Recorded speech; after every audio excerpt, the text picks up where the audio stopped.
Hello dear students, welcome back to our channel. Before starting our today's new topic, let me remind you once again, if you haven't subscribed to our channel yet, then please click on the subscribe button. Thank you. Let's start with our today's topic. So, our today's topic is menstrual cycle. It is also known as ovarian cycle. And why is it known so? मतलब हम menstrual cycle को ovarian cycle क्यों बोलते हैं? Because production of ovum or production of egg cell takes place during the menstrual cycle. Okay, we are going to understand the detailed concept about menstrual cycle in this lecture. Okay, let's begin. So beginning with the first question, that what is menstrual cycle? It is a characteristic feature of primates including human. Primates मतलब क्या होता है? The earlier apes. Okay जो पहले के हमारे, जिनको हम बोलते हैं कि हमारे एंसेस्टर्स जो थे वो मंकीज थे या एप्स थे, उनको हम प्राइमेट्स बोलते हैं. ऑलराइट, सो मेंस्ट्रुअल साइकिल प्राइमेट्स में भी देखी जाती है including human. Okay, so it is a characteristic feature of a female body. It involves a series of cyclic changes. क्या बोला गया है हमको यहाँ पर कि मेंस्ट्रुअल साइकिल में बहुत सारे चेंजेस होते हैं. मतलब ये एक बहुत लंबा साइकिल है which is a 28 days cycle. Okay, 28 days cycle को 4 पार्ट्स में डिवाइड किया गया है, अलग अलग फेजेस में डिवाइड किया गया है, which we are going to have a look at it. Okay, so it involves a series of cyclic changes in the ovary and the female reproductive tract. During the period of menstrual cycle हमको कहाँ पर changes देखने को मिलते हैं? Ovary में और female reproductive tract में, मेनली इन द यूटरस. क्योंकि if you remember in my last lecture I had told you कि मेंस्ट्रुअल साइकिल में जो ब्लीडिंग होती है, when the girl is undergoing menstruation, जब पीरियड्स आते हैं, when there is a bleeding, तो यूटरस की कौन सी वॉल शेड होती है, कौन सी वॉल शेड ऑफ होती है, कौन से सेल्स डाई होकर निकलते हैं? एंडोमेट्रियम. हमने अपने लास्ट लेक्चर में ही पढ़ा था कि यूटरस 3 वॉल का लेयर होता है, मतलब 3 लेयर्स होती हैं यूटरस में. First outer layer, thin layer is perimetrium. The middle muscular layer, which is made up of smooth muscles, is myometrium, and the inner endothelial layer is made up of endothelial cells, and it is known as what? Endometrium. So menstruation में क्या होता है? Endometrium जो cells है वो lose हो जाते हैं. You will understand this in detail. Okay? So menstrual cycle में आपको कहाँ changes देखने को मिलते हैं? In the female reproductive tract, mainly uterus. These changes take place under the effect of gonadotropins. What do we understand by this word gonadotropins? Gonadotropin means sexual hormones which are released by your gonads. Gonads means sexual organs. Okay, and the ovarian hormones respectively. Ovarian hormones, as in which hormones we are talking about? Estrogen and progesterone. Okay, all right. The cycles are repeated with a periodicity of approximately 28 days. Menstrual cycle कितने days का cycle होता है? 28 days का. हमारे last to last lecture में हमने multiplication किया था कि अगर 1 मंथ 1 मेंस्ट्रुअल साइकिल 28 डेज का होता है, तो साल भर में कितने मेंस्ट्रुअल साइकिल होते हैं? 13 menstrual cycle. Okay, and 1 menstrual cycle gives you 1 egg. All right, okay. So the cycle is repeated with a periodicity of approximately 28 days. After every 28 days the new menstrual cycle start. Menstrual cycle start means production of ovum starts. अगर आपको याद आ रहा है ovarian follicles के बारे में जब हम पढ़ रहे थे, पीरियड्स के फर्स्ट डे पे प्राइमरी फॉलिकल बनना स्टार्ट होता है और पीरियड्स के 14th डे पे वो ओवम रिलीज हो जाता है. सो ऐसे फर्स्ट डे से लेकर 28th डे तक बहुत सारे चेंजेस होते हैं फीमेल बॉडी में. That is 1 menstrual cycle. Okay, the middle of each cycle is characterized by the release of an egg. Okay, exactly 28 days का half is 14. So exactly half जब cycle का आता है, हाफ पीरियड जब होता है, मतलब मिडल ऑफ द साइकिल, उस पीरियड में क्या हम ऑब्जर्व करते हैं? That the egg is being released. जो ओवम बन रहा था, that ovum is being released. Okay, this egg in every cycle comes alternately from one of the 2 ovaries. Very simple thing which we had discussed so many times कि हर ovary से, there are 2 ovaries in a female body, so 1 month 1 egg comes from left ovary and in the next cycle another egg will come from right ovary. दोनों ovary से एक साथ नहीं आता है या एक ही ओवरी से eggs नहीं आते. It is always alternate. First month left, second month right, and so on. This cycle is divided into 4 phases. मैंने अभी आपको बोला था कि ये 28 डेज का साइकिल कितने phases में डिवाइड किया गया है? 4 phases. Let's see what are those phases. The first one is the menstrual phase. What happens in the menstrual phase? Let's see. The beginning of each cycle is taken as the first day where menses or loss of blood. This is important. Menstrual cycle का first day कौन सा count किया जाता है? The day when your period start. जिस दिन आपका bleeding start होता है, that is your first day of cycle. Okay? So the first day of cycle is taken as when the menses or the bleeding starts. Okay? Approximately 45 to 100 ml of the bleeding takes place and it lasts for approximately 5 days. मतलब ज़्यादातर commonly देखा जाए तो 4 to 5 days का ये period होता है menstrual phase. Okay, so total blood कितना लॉस हो जाता है? 45 ml to 100 ml. It depends upon the health of the individual, health of a girl. Okay, endometrium of uterus breaks down under the effect of prostaglandins. अब ये paragraph please आप लोग ध्यान से सुनना जो मैं बोलने जा रही हूँ. ओके, क्या बोल रही हूँ मैं यहाँ पर? 1 सेकेंड. ऑलराइट, या एंडोमेट्रियम, बार बार आपको मैं बोल रही हूँ कि पीरियड्स के टाइम पे जो ब्लड निकलता है वो ब्लड क्या है? आपकी बॉडी का ब्लड नहीं निकल रहा है. यूटेरस में, this is the uterus. Okay, यहाँ से ओविडक्ट्स हैं वगैरह वगैरह. Let's not go over there. ये जो आपका यूटेरस है, इस यूटेरस में 3 लेयर्स हैं, पेरीमेट्रियम, मायोमेट्रियम, एंडोमेट्रियम. हम एंडोमेट्रियम की बात कर रहे हैं. किसकी बात कर रहे हैं? The inner most layer, endometrium की हम बात कर रहे हैं. ओके, ये एंडोमेट्रियम जिन सेल्स से बना है वो सेल्स डेड हो जाते हैं और वही सेल्स निकलते हैं. और जब ये सेल्स बाहर आते हैं बॉडी के, so they are blood, they have a lot of blood vessels. तो जब ये सेल्स निकलते हैं तो इनके साथ ब्लड भी रिलीज होता है and that you call as menstruation, या आप उसको पीरियड्स बोलते हो in common language. Okay, in common terms. So what is menstruation or what is periods?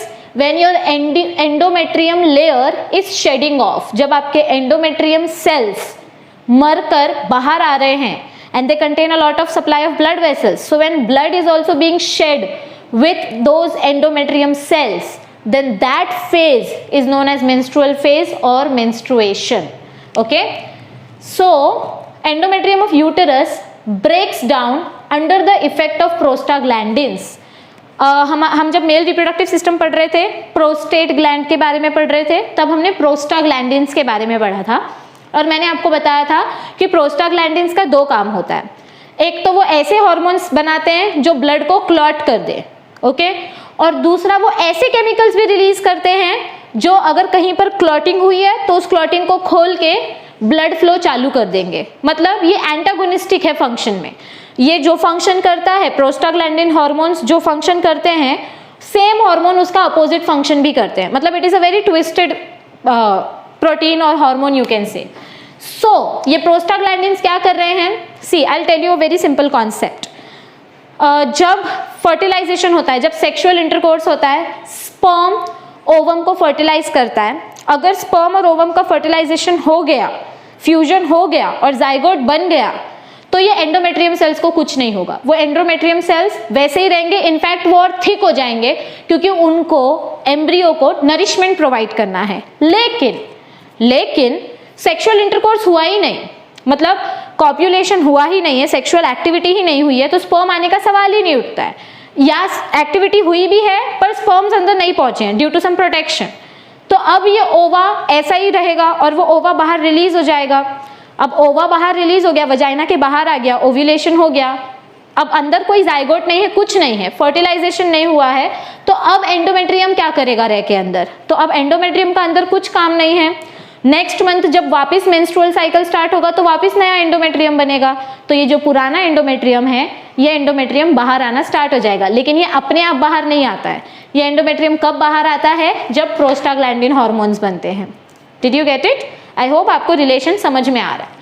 और आपको आगे मैं ये भी बताऊंगी कि प्रोस्टाग्लैंडिन कब बनते हैं, प्रोस्टाग्लैंडिन को कौन बनाता है. Okay, so prostaglandins released due to decreased levels of progesterone. आपको ये पता है कि फीमेल बॉडी में 2 हार्मोन्स रिलीज होते हैं, ईस्ट्रोजन एंड प्रोजेस्टेरॉन. ओके जब ईस्ट्रोजन रिलीज होता है तो मेंस्ट्रुएशन चल रहा है, मतलब ब्लड लॉस हो रहा है। ओके आपका वो फेज जब खत्म हो जाता है, जब ब्लड लॉस खत्म हो जाता है तो प्रोजेस्टेरॉन बनता है, और जब प्रोजेस्टेरॉन कम हो गया, progesterone is basically pregnancy hormone. Wait I will just show you one graph, आपका सारा कंफ्यूजन क्लियर हो जाएगा, because I think that without having a look at the picture this is little bit confusing for you people. Okay, let's just have a look at the diagram that is given over here.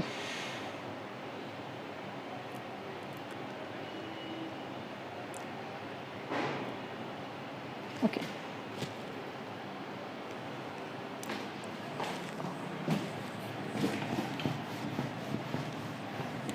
all right, we will quickly have a look. See, these are the 4 phases of your menstrual cycle. These are the phases of your uterine cycle. Menses, that is lost blood. Proliferative phase, what is proliferative phase? We will have a look at it. फिर एक next phase आता है ovulatory phase, जब ओवा release होता है, और फिर लास्ट फेज आता है secretary phase. So basically what happens, पहले हम ये ग्राफ एक जस्ट आइडिया के लिए देख लेते हैं. इनिशियली यहाँ पर फॉलिकल स्टिमुलेटिंग हार्मोन रिलीज हो रहे हैं. तो ये फॉलिकल स्टिमुलेटिंग हार्मोन मतलब क्या करेंगे, ये फॉलिकल्स को डेवलप करेंगे. कौन से फॉलिकल्स को, ओवेरियन फॉलिकल्स को, प्राइमरी और सेकेंडरी फॉलिकल्स को, ताकि वो मैच्योर ग्राफियन फॉलिकल बनाए और ग्राफियन फॉलिकल से ओवा रिलीज हो जाए. सो इनिशियल फेज में जब फॉलिकल स्टिमुलेटिंग हार्मोन ज़्यादा है और ये दूसरा रेड लाइन कम है, मतलब ल्यूटिनाइजिंग हार्मोन कम है, तो यहाँ पर आपका ओवा बन रहा है. ये देखो जैसे जैसे ये हार्मोन ज़्यादा हो रहा है वैसे वैसे आपका ओवा डेवलप हो रहा है. अब यहाँ पर ब्लू लाइन नीचे ड्रॉप हो गई क्योंकि आपका ग्राफियन फॉलिकल बन गया. अब ग्राफियन फॉलिकल मतलब ये हार्मोन नीचे चला गया, मतलब और कोई नई लेयर नहीं बनेगी. अब नया हार्मोन आ रहा है, मतलब ल्यूटिनाइजिंग हार्मोन बन रहा है. ये ल्यूटिनाइजिंग हार्मोन क्या बनाएगा, ये कॉर्पस ल्यूटियम बनाएगा. क्या बनाएगा, कॉर्पस ल्यूटियम. कॉर्पस ल्यूटियम तभी बनेगा जब ये फॉलिकल्स बर्स्ट हो जाएंगे और इसके अंदर से ओवा निकलेगा. तो जैसे ये फॉलिकल बर्स्ट होता है और इसके अंदर से ओवा निकलते हैं, तो वो ओवा निकल जाता है तो बचा हुआ पार्ट क्या बनता है, कॉर्पस ल्यूटियम बनता है. यहाँ पर काम खत्म हो गया ईस्ट्रोजन का, सॉरी फॉलिकल स्टिमुलेटिंग हार्मोन का. अब एक चीज़ अगर आप कोरिलेट करें, जब तक यहाँ पर फॉलिकल्स बन रहे थे तब तक ईस्ट्रोजन का लेवल ज़्यादा था. जब तक ईस्ट्रोजन का लेवल ज़्यादा है तब तक ओवा बन रहा है, तब तक पीरियड्स चालू है. ठीक है, जैसे ही आपका ओवा रिलीज हो गया, ओवा रिलीज हो गया, अगर इस ओवा के साथ स्पर्म आ गए फर्टिलाइजेशन करने के लिए, अगर इस ओवा के साथ स्पर्म मिल गए हैं फर्टिलाइजेशन करने के लिए, समझो यहाँ से कोई स्पर्म आया है और फर्टिलाइजेशन हो गया और जाइगोट बन गया, तो कौन सा हार्मोन बनता है, प्रोजेस्टेरॉन. कौन सा हार्मोन बनता है, प्रोजेस्टेरॉन. ईस्ट्रोजन का लेवल ड्रॉप हो जाता है और प्रोजेस्टेरॉन हार्मोन बनता है. Progesterone hormone is known as what, it is also known as pregnancy hormone. लेकिन इन केस अगर यहाँ पर फ्यूजन हुआ ही नहीं है, अगर ये स्पर्म आया ही नहीं, तो ये ओवा ऐसे ही रिलीज हो जाएगा. ओवा ऐसे ही रिलीज हो गया तो प्रोजेस्टेरॉन का बनने का कुछ काम ही नहीं है, क्योंकि प्रोजेस्टेरॉन तभी बनेगा जब फर्टिलाइजेशन होगा. ठीक है, और उसका काम भी तभी है क्योंकि वो मिल्क वगैरह प्रोडक्शन स्टार्ट करेगा प्रोजेस्टेरॉन से. हमने लास्ट टाइम पढ़ा था मैमरी ग्लैंड्स के फंक्शन के लिए प्रोजेस्टेरॉन प्रोलैक्टिन बनाता है which helps in the production of milk. लेकिन जब फर्टिलाइजेशन ही नहीं हुआ है तो मिल्क क्यों बनाना है. सो प्रोजेस्टेरॉन का लेवल डिक्रीज हो जाएगा. जैसे प्रोजेस्टेरॉन का लेवल डिक्रीज हो जाता है वैसे ही एंडोमेट्रियम लेयर बाहर आना स्टार्ट हो जाती है. आई hope that you got my point. Okay, all right, now let's go back to the theory that we were reading. You will understand it automatically. Okay, yeah, so the endometrium layer sheds off because of the effect of prostaglandins which are released due to decreased level of progesterone and estrogen. जैसे progesterone और oestrogen दोनों का level कम हो जाएगा तो endometrium layer shade होना चालू हो जाएगी, क्योंकि इससे यूटरस को पता चल जाता है कि ईस्ट्रोजन भी कम हो गया, प्रोजेस्टेरॉन भी कम हो गया, मतलब स्पर्म नहीं आया बॉडी में. स्पर्म नहीं आया मतलब फ्यूजन नहीं हुआ. फ्यूजन नहीं हुआ तो अब मुझे बॉडी में न्यूट्रिशन बनाने की जरूरत नहीं है, इसीलिए एंडोमेट्रियम को मैं बाहर भेज देती हूँ. ऐसा इंडिकेशन जब मिल जाता है तो एंडोमेट्रियम लेयर बाहर शेड हो जाती है.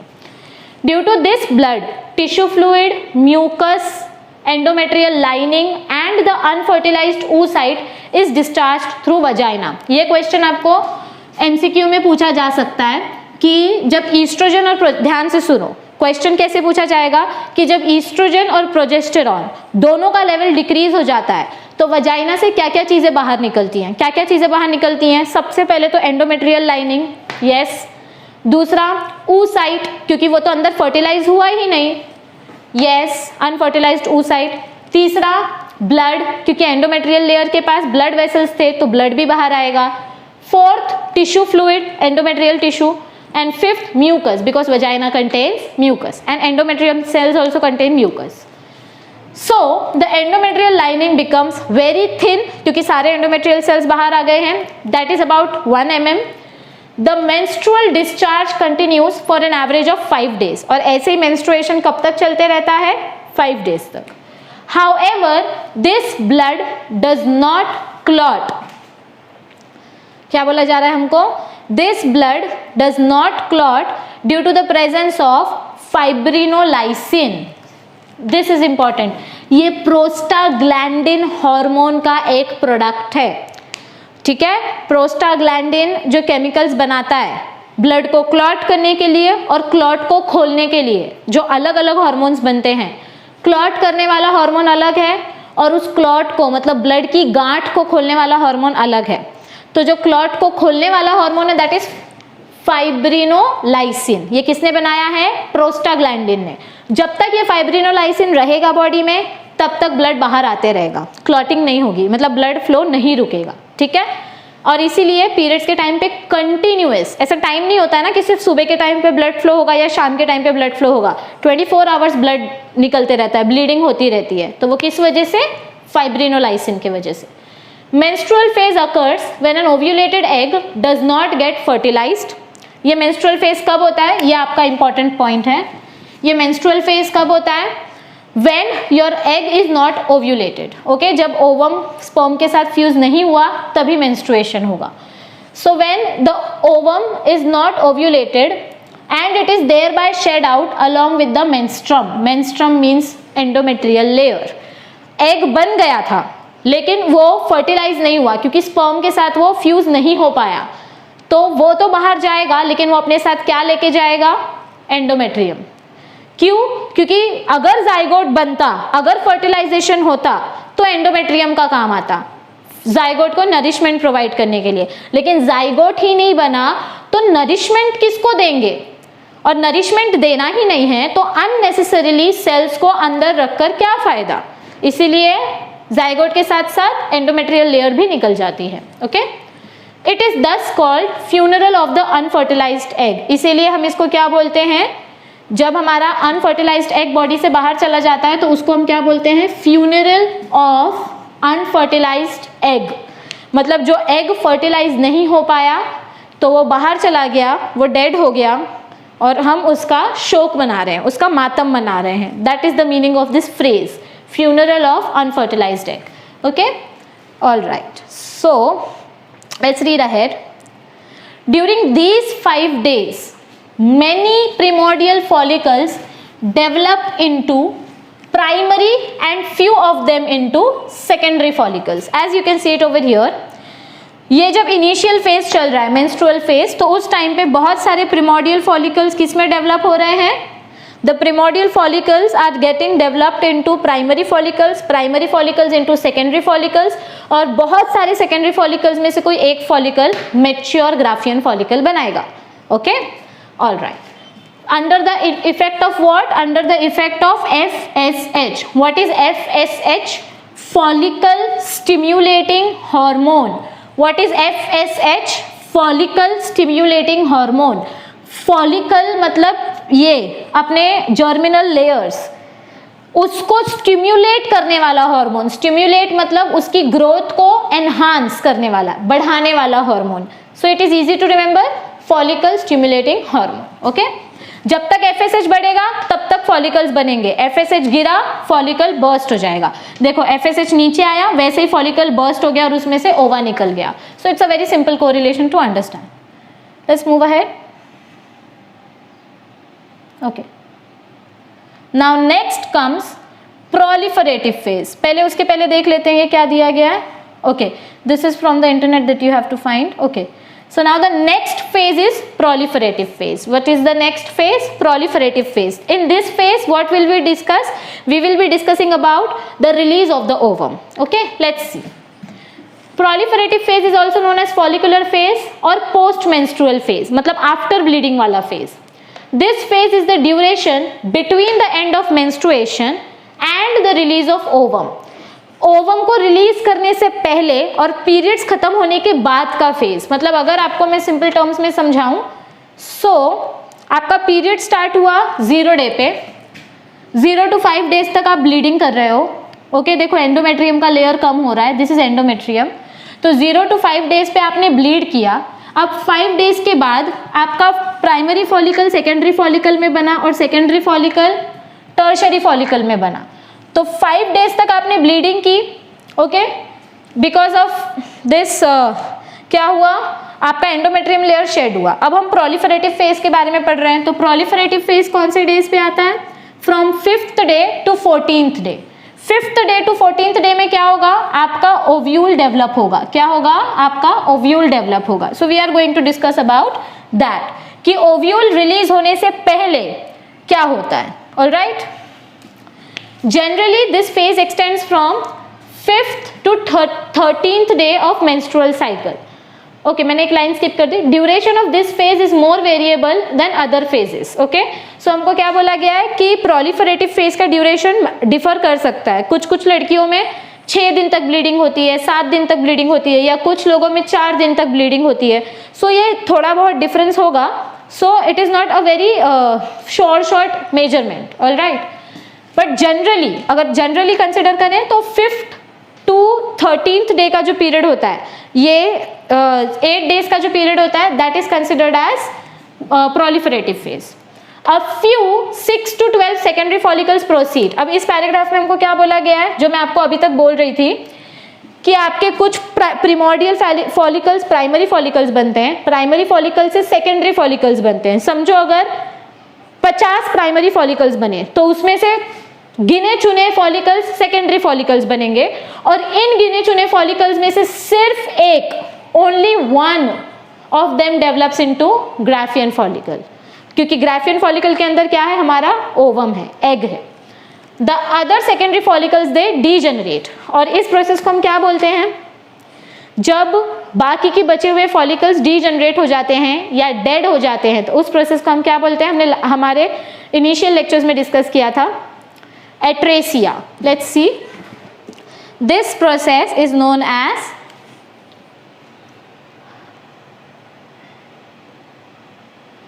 the process of degeneration of cells is known as what? Atresia. Okay, all right. Developing secondary follicles secrete the hormone estrogen. जो secondary follicles develop हो रहे हैं वो क्या बना रहे हैं, estrogen बना रहे हैं. और estrogen की वजह से क्या होगा, the stimulation of proliferation of new follicles is influenced by GnRH. What is GnRH? GnRH is nothing but gonadotropic hormone. GnRH is nothing but gonadotropic releasing hormone. I'll write the full form over there itself. Okay, please listen to it very carefully what I'm going to say now. Secondary follicles degenerate हो गई, उसको हमने बोला atresia. अब जो secondary follicles degenerate नहीं हुई हैं, जो मैच्योर हो रही हैं, वो मैच्योरिंग फॉलिकल्स क्या बनाएंगे, ईस्ट्रोजन बनाएंगे. क्या बनाएंगे, estrogen. The stimulation for proliferation of new follicles is influenced by GnRH which stimulates release of FSH. ध्यान से सुनो मैं क्या बोल रही हूँ. बहुत सारी प्राइमरी फॉलिकल्स से सेकेंडरी फॉलिकल्स बना था, लेकिन सेकेंडरी फॉलिकल्स में से कुछ ही फॉलिकल्स बचे और बाकी के फॉलिकल्स डीजनरेट हो गए. तो ये जो कुछ फॉलिकल्स बचे हैं, अब इनको फर्दर मैच्योर होना है. ये फर्दर मैच्योर कब होंगे, जब FSH बनेगा. क्या बनेगा, FSH, फॉलिकल स्टिमुलेटिंग हार्मोन. लेकिन FSH को कौन बनाएगा, gonadotropin releasing hormone, GnRH. Which is nothing but gonadotropin or tropic releasing hormone. I hope you are getting it. Okay so वापस बोलती हूँ मैं कि बहुत सारी प्राइमरी फॉलिकल्स बनी थी, प्राइमरी फॉलिकल से सेकेंडरी फॉलिकल्स बने, आधे सेकेंडरी फॉलिकल्स डीजनरेट हो गए जिसको हमने बोला एट्रेसिया। बचे हुए सेकेंडरी फॉलिकल्स को मैच्योर होना है, उनको मैच्योर होने के लिए क्या लगेंगे, नई फॉलिकल्स लगेंगी। नई फॉलिकल्स कब बनेंगी, जब FSH हार्मोन बनेगा। FSH हार्मोन को कौन बनाएगा, gonadotropin releasing hormone, that is GnRH। Okay all right. Endometrium begins to regenerate under the effect of gradually increasing quantity of estrogens। देखो क्या बोला गया है हमको यहाँ पर कि एंडोमेट्रियम वापस बनना कब स्टार्ट होगा, जैसे जैसे ईस्ट्रोजन का लेवल बढ़ जाएगा वैसे वैसे ये देखो डायग्राम में देखो, जैसे जैसे ईस्ट्रोजन का लेवल बढ़ेगा वैसे वैसे एंडोमेट्रियम बनना स्टार्ट हो जाएगा। यस यहाँ पर ईस्ट्रोजन का लेवल एकदम कम था, ये ग्राफ देखो आप लोग, यहाँ पर ईस्ट्रोजन का लेवल एकदम कम था इसीलिए एंडोमेट्रियम लेयर शेड हो रहा था, कम हो रहा था। जैसे जैसे ईस्ट्रोजन का लेयर बढ़ रहा है, ईस्ट्रोजन का लेवल इंक्रीज हो रहा है, वैसे वैसे एंडोमेट्रियम का लेवल इंक्रीज हो रहा है। Okay so the regeneration of endometrium depends upon what? It depends upon the release of estrogen. Regeneration also involves formation of endothelial cells, endometrial or uterine glands and network of blood vessels। मतलब everything that is related to endometrium is controlled by estrogen। Thickness of endometrium reaches to 3 to 5 millimetres. जब वो shade हो जाता है तो कितना thickness बचता है, 1 मिलीमीटर। लेकिन जब नया एंडोमेट्रियम बनता है फॉर न्यू साइकिल तो कितना लेयर हो जाता है, 3 to 5 millimeters। Okay all right, let's start with our next phase. Okay so our third phase is ovulatory phase and as the name indicates ovulatory phase means the release of the ovum. First phase हमने पढ़ा menstrual phase, that is menses, loss of blood. Second phase हमने पढ़ा proliferative phase which involved the development and maturation of follicles. Final maturation के बाद हमको क्या मिलता है, ग्राफियन फॉलिकल जिसके अंदर आपका ओवम है। और फाइनली आपके ओव्यूलेटरी फेज में क्या होगा, आपका वो ओवम रिलीज हो जाएगा। लेकिन ओवम तभी रिलीज होगा जब ग्राफियन फॉलिकल बर्स्ट होगा। और ग्राफियन फॉलिकल कब बर्स्ट होगा, जब FSH नीचे जाएगा। FSH कब नीचे जाएगा, जब ल्यूटिनाइजिंग हार्मोन ऊपर आएगा।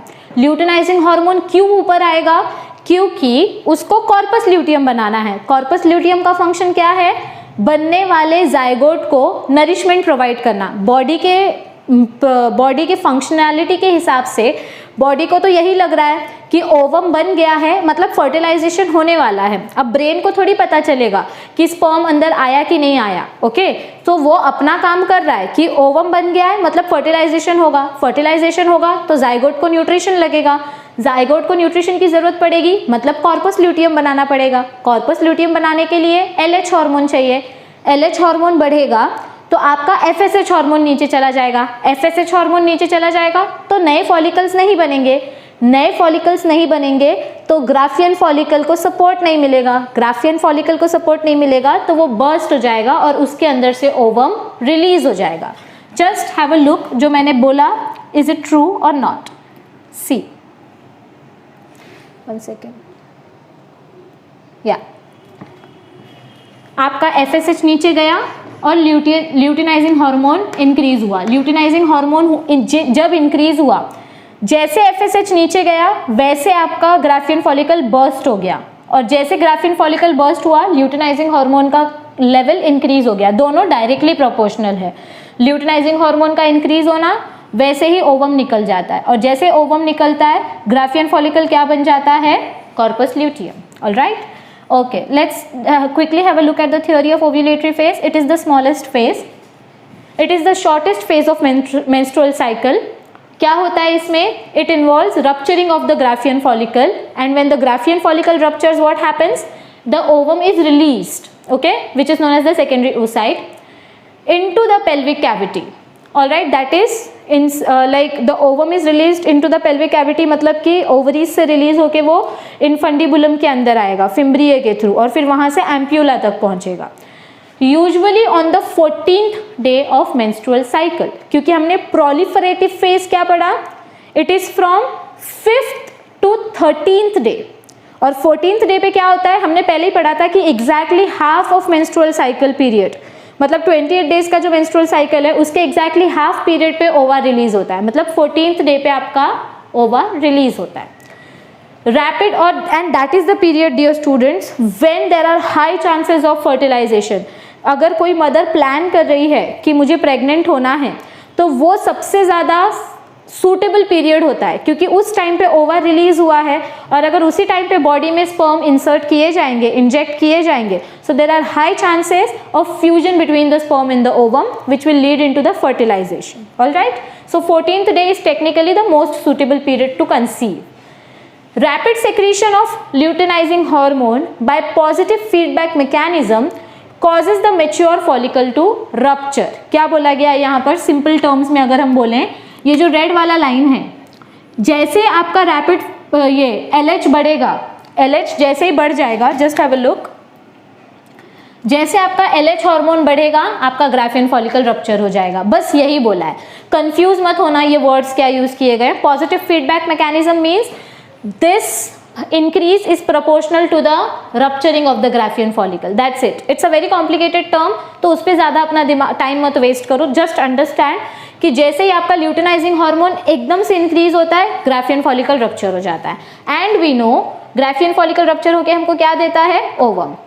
ओव्यूलेशन में बी अकम्पनीड बाय माइल्ड और severe pain in the lower abdomen, और 14th डे पे हो सकता है कि जब ओव्यूलेशन हो रहा है, एग रिलीज हो रहा है, तो girls might feel a little pain in their abdomen. Alright, let's move on to the next phase of menstrual phase, that is secretory phase. Menstrual cycle का जो 4th फेज है दैट इज सेक्रेटरी फेज। इस phase में क्या होगा, इसको हम luteal phase भी बोलते हैं। Let's read, duration of this phase is between the ovulation and the beginning of the next menses. मतलब 14th डे, यहाँ से 14th डे पे ओवा रिलीज हो गया तो 14th डे से लेकर 28th डे तक, मतलब बाकी का जो बचा हुआ फेज है उसको हम बोलते हैं सेक्रेटरी फेज। क्या होता है इस फेज में, first of all this is the longest phase because it is of 14 days, it last for 14 days from 15th to 28th day of cycle. After release of secondary oocyte, remaining tissue of Graafian follicle, it transforms into what? It transforms into corpus luteum। किसके वजह से corpus luteum बना? Under the effect of LH hormone. आपको मैं बार बार बोल रही हूँ, जैसे ही ओवा रिलीज हो जाता है मैच्योर ग्राफियन फॉलिकल से, तो बचा हुआ फॉलिकल किस में कन्वर्ट हो जाता है, कॉर्पस ल्यूटियम में। और ये कॉर्पस ल्यूटियम कैसे बना, क्योंकि LH हार्मोन बना। So corpus luteum and LH hormone are directly proportional. Okay, alright, corpus luteum begins to secrete what, corpus luteum जैसे बन जाता है वो क्या बनाता है, it makes progesterone. And what are progesterone? Progesterone is the pregnancy hormone. So corpus luteum begins to secrete progesterone and estrogens. The ovulated egg may get fertilized within 24 hours. However, in the absence of fertilization, देखो दो condition है। जब egg release हुआ है 14th day पे, अगर उस time पे बॉडी में स्पर्म्स हैं तो हो सकता है फर्टिलाइजेशन हो जाए, और इन केस समझो सेक्सुअल इंटरकोर्स नहीं हुआ या स्पर्म्स है पर फर्टिलाइजेशन नहीं हुआ due to any XYZ reason, fertilisation हुआ तो क्या होगा, फर्टिलाइजेशन नहीं हुआ तो क्या होगा, दोनों अलग अलग सिचुएशन है। लेट अस सी, सपोज अगर फर्टिलाइजेशन नहीं हुआ, in the absence of fertilisation, corpus luteum can survive only for 2 weeks and then it degenerates into a white scar called corpus albicum। ये हमने लास्ट टू लास्ट लेक्चर में पढ़ा था कि जब कॉर्पस ल्यूटियम का काम खत्म हो जाता है, क्योंकि उसको कुछ करना ही नहीं है, फर्टिलाइजेशन ही नहीं हुआ है, तो वो पहले येलो होता है, येलो से फिर क्या बन जाता है, वो व्हाइट कलर का प्रोडक्ट बन जाता है which is known as corpus albicans. Alright, लेकिन समझो कि अगर फर्टिलाइजेशन हुआ तो क्या होगा, अगर फर्टिलाइजेशन हुआ तो कॉर्पस ल्यूटियम जो है उसका साइज इंक्रीज होते जाता है और वो हमारे जाइगोट को नरिशमेंट प्रोवाइड करता है। Alright, let's move ahead. The corpus luteum releases what, it releases progesterone in large quantity and estrogen in small quantity, क्योंकि progesterone is pregnancy hormone. Progesterone से प्रोलैक्टिन बनेगा, prolactin will help in functioning of mammary glands, production of milk. Okay, so progesterone ज़्यादा release होता है corpus luteum से और बाकी के हार्मोन्स थोड़े कम अमाउंट में रिलीज होते हैं, like oestrogen and inhibin. Under the influence of these hormones the endometrial glands grow oestrogen का लेवल बढ़ रहा है तो एंडोमेट्रियम वापस बनना स्टार्ट हो जाएगा। और जैसे जैसे एंडोमेट्रियम बनेगा, just have a look at this diagram, सी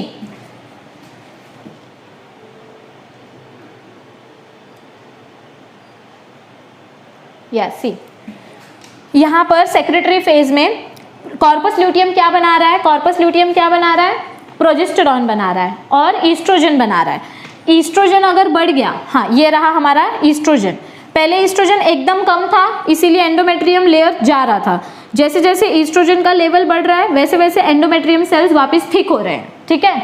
यहाँ पर प्रोजेस्टेरॉन भी है और ईस्ट्रोजन भी है, मतलब ईस्ट्रोजन भी है और प्रोजेस्टेरॉन भी है, पर ज़्यादा क्या है, प्रोजेस्टेरॉन, क्योंकि कॉर्पस ल्यूटियम को क्या लग रहा है कि फर्टिलाइजेशन हो गया है तो उसने प्रेगनेंसी हार्मोन ज़्यादा रिलीज किया है, लेकिन साथ ही साथ उसने ईस्ट्रोजन भी रिलीज किया है, क्योंकि एंडोमेट्रियम का क्या काम होता है, प्रोजेस्टेरॉन बाकी के प्रेगनेंसी हार्मोन स्टिमुलेट करेगा और ईस्ट्रोजन एंडोमेट्रियम को थिक करेगा, क्योंकि endometrium is the site of nourishment for the zygote, nourishment for the embryo, ये हमने लास्ट लेक्चर में पढ़ा था।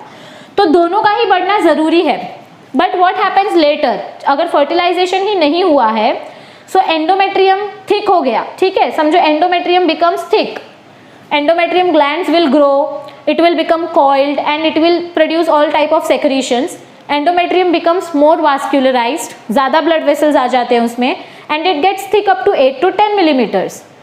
Inhibins stop secretion of FSH, ये inhibin हार्मोन क्या करता है, FSH हार्मोन बनाना स्टार्ट कर देता है। FSH हार्मोन क्यों चाहिए, फॉलिकल्स बनाने के लिए, लेकिन अब तो एग रिलीज हो गया है तो अब नया फॉलिकल क्यों बनाना है, तो यहाँ पर FSH का प्रोडक्शन स्टॉप हो गया है, ठीक है।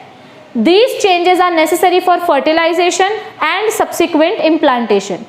तो ये कौन सा कंडीशन था, this was the condition fertilisation के लिए, अगर फर्टिलाइजेशन करना है तो, फर्टिलाइजेशन अगर नहीं हुआ तो कॉर्पस ल्यूटियम डीजनरेट हो जाएगा और वो क्या बन जाएगा, corpus albicans. I hope that you got it very clear. Corpus luteum makes progesterone, मतलब it secretes progesterone, estrogen and inhibin. Progesterone का काम है बाकी के प्रेगनेंसी हार्मोन्स को एक्टिवेट करना, ईस्ट्रोजन का काम है एंडोमेट्रियम की थिकनिंग बढ़ाना, क्योंकि एंडोमेट्रियम ही एम्ब्रियो को नरिशमेंट देगा, और इनहिबिन का काम है FSH को लो करना, क्योंकि FSH क्या करता है, फॉलिकल्स बनाता है, पर नए फॉलिकल्स हमको चाहिए ही नहीं, क्योंकि बॉडी को क्या लग रहा है कि जो मेरा एग रिलीज हुआ है वो फर्टिलाइज होने वाला है तो मैं नया एग क्यों बनाऊं, और नया एग नहीं बनाना है तो FSH क्यों चाहिए। Are you getting the link? Okay, let's move ahead.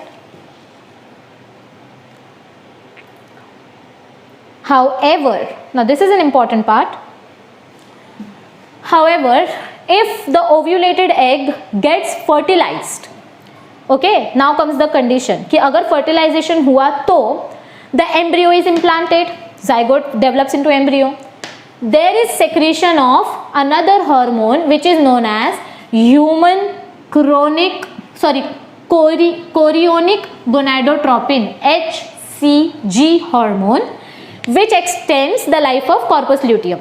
In normal case अगर fertilization नहीं हुआ तो corpus luteum सिर्फ कितने दिन तक रहता है, 2 weeks, 14 days, मतलब जैसे ही menstrual cycle खत्म corpus luteum will get converted to corpus albican और नया साइकिल स्टार्ट हो जाएगा, ठीक है, क्योंकि last day of cycle is 28th day, corpus luteum का भी वो लास्ट डे होता है। अगर फर्टिलाइजेशन नहीं हुआ तो, अगर फर्टिलाइजेशन हुआ तो HCG हार्मोन बनेगा और ये HCG हार्मोन क्या करेगा, कॉर्पस ल्यूटियम की लाइफ बढ़ाएगा।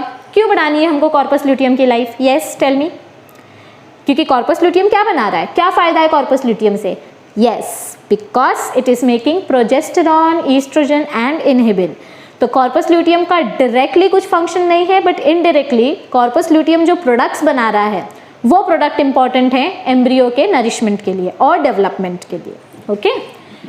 सो it extends the life of the corpus luteum and it stimulates its secretory activity, मतलब वो कॉर्पस ल्यूटियम का फंक्शन इंक्रीज कर देगा बेसिकली।